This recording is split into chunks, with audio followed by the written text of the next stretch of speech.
Hello, I'm Bob Pritchard, and I'm here with Ramona Luengen, one of the ministers of music at Shaughnessy Heights United Church, and we're going to discuss the upcoming premiere of a work that's been commissioned by the Shaughnessy congregation for Easter. Ramona, how did you become a composer, and how did your affiliations with congregations affect your approach to composing? Well, I was a bit of a late bloomer. I didn't compose. I was at UBC studying to be a teacher, music teacher, and it was third year theory.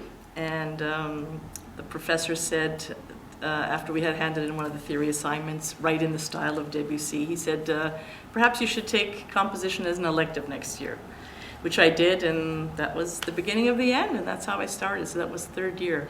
Who was the professor? Oh, that was Cortland Halpert, who you know very well. Very well, Yeah. very well. And what congregations were you affiliated with? Well, I used to belong to Holy Family Catholic Church, and I sang in that choir since I was 7. How did this piece come about in terms of your involvement with Shaughnessy and the Shaughnessy congregation? Well, the start was actually Brian Forster, who for several years now has pestered me and asked me to have the choir sing something of mine here at church at Shaughnessy. So he took it to plan B, which was, why don't we commission Ramona to write something? And we put out a call and asked if people wanted to support that financially, and we were just overwhelmed with the support we received from this congregation. And what can you tell us about the text that you've chosen or created or used? The text is always an important issue. I'm inspired by text. That's where I begin the process. We wanted a text that was festive, something that could work for Easter. The other thing that we have to keep in mind is if it's in a worship service, it has to have an immediacy of expression and emotion, because we don't know where it's going to fall in the actual worship service. It could happen right after the kids leave for godly play. It could happen after the offertory. So we don't have a lot of sort of ways to lead into the piece, so we need something that will just go, wow, this is an Easter piece, or this is a festive piece. So I fell into this Te Deum text, which is called the Song of the Church. And it deals basically with, we praise God who is eternal, and it's earthly creatures and heavenly creatures. So it really is a song of praise. It is used in many Christian churches. It's been used for hundreds and hundreds of years.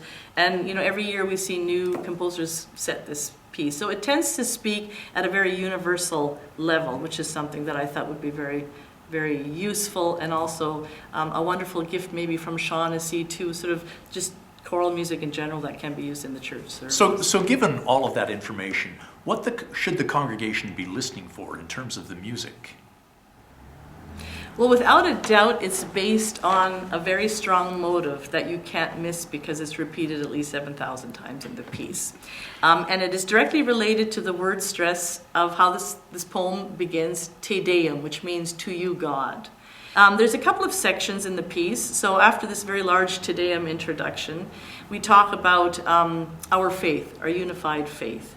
And we all sing the same notes in a different octave. Men are down the octave, but it's to show how unified we are in our faith.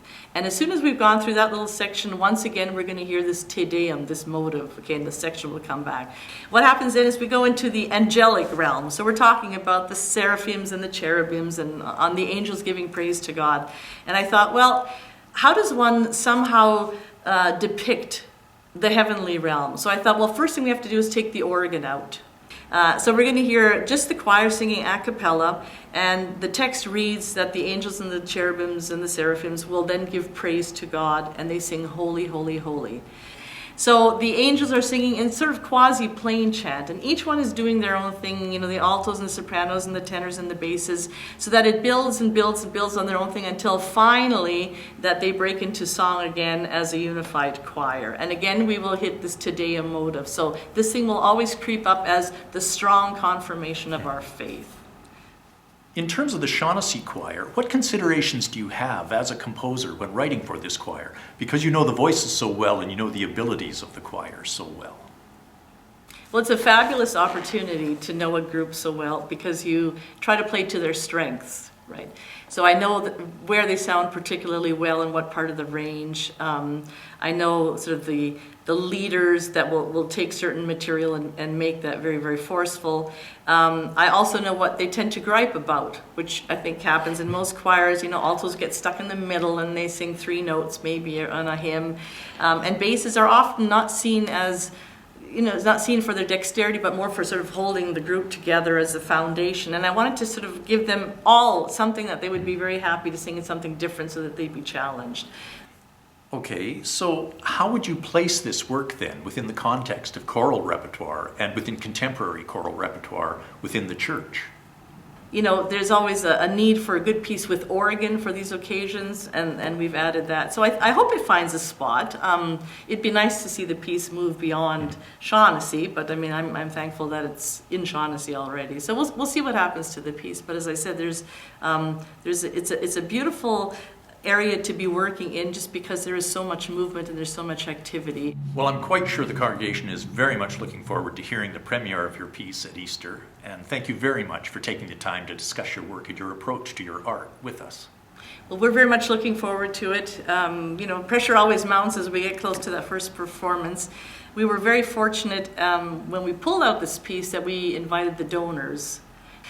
So we're looking forward to it, and we hope that the results will be what the congregation and what the donors expected, and we hope to just to bring something new and joyous into the Easter service.